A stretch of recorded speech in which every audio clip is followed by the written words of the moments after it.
Assalamualaikum warahmatullahi wabarakatuh. Bagaimana kabarnya anak-anak solih dan solihah hari ini? Semoga semuanya sehat selalu dan semoga semuanya dalam lindungan Allah Subhanahu wa Ta'ala. Alhamdulillah, hari ini kita masuk lagi di mata pelajaran PAI, dan untuk pokok bahasan materi kita pada hari ini yaitu tentang hikmah meneladani Asmaul Husna. Hikmah meneladani Asmaul Husna yang pertama yaitu lahirnya potensi tauhid atau keyakinan kepada Allah Subhanahu wa Ta'ala. Orang yang di dalam hatinya tertanam sifat keimanan kepada Allah Subhanahu wa Ta'ala, maka akan melahirkan aktivitas kebaikan yang menuntun kepada sikapnya dalam kehidupan sehari-hari. Dan orang yang beriman dalam menghadapi berbagai persoalan pasti akan menyerahkan segala sesuatunya kepada Allah Subhanahu wa Ta'ala. Baik itu hal yang menyenangkan, kemudian menyakitkan, membahagiakan atau menyedihkan, negatif, positif, semuanya dia yakini bahwa hal itu tidak akan terjadi tanpa adanya kuasa Allah Subhanahu wa Ta'ala. Nah, ini sangat penting bagi kita, orang-orang yang beriman memiliki potensi tauhid atau keyakinan atau keimanan kepada Allah Subhanahu wa Ta'ala yang begitu kuat. Kemudian yang kedua, hikmah berikutnya yaitu melahirkan sikap baik sangka. Orang yang beriman kepada Allah Subhanahu wa Ta'ala akan memiliki sifat baik sangka dan sikap yakin bahwa setiap persoalan dan peristiwa yang terjadi mengandung hikmah, mengandung kebaikan. Dan di dalamnya mengandung ujian untuk menaikkan derajat kita. Dan tentunya ketika ada peringatan dari Allah Subhanahu wa Ta'ala, dengan peringatan tersebut akan membuat kita semakin takut kepada Allah, akan membuat kita sadar diri bahwa kita telah melakukan perbuatan dosa. Jadi ketika hal-hal buruk atau suatu kejadian musibah yang menimpa diri kita, itu bisa jadi karena dosa-dosa yang kita lakukan. Nah, karena kita yakin nih dan meneladani Asmaul Husna, maka akan melahirkan sikap baik sangka atau berhusnuzon kepada Allah Subhanahu wa Ta'ala. Apapun itu yang terjadi dalam hidup kita selalu berprasangka baik kepada Allah Subhanahu wa Ta'ala.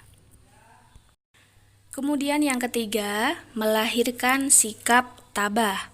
Orang yang beriman kepada Allah Subhanahu wa Ta'ala akan memiliki sikap tabah dalam memahami, mengkaji, dan mencermati hikmah-hikmah yang tersembunyi di balik persoalan, di balik ujian atau kejadian yang dia alami dalam kehidupan sehari-hari. Apapun itu, walaupun ujian, kemudian kesenangan yang dialami oleh seseorang, itu pasti akan ia rasakan dengan selalu bersyukur kepada Allah Subhanahu wa Ta'ala. Ketika mendapatkan musibah, yang dia ucapkan adalah inna lillahi wa inna ilaihi roji'un. Ketika mendapatkan kesenangan, maka yang diucapkan adalah alhamdulillah. Dan ketika seseorang yang sudah bisa meneladani Asmaul Husna, maka dia akan bersikap tabah ketika mendapatkan cobaan dari Allah Subhanahu wa Ta'ala. Yang keempat, lahirnya sikap tawakal.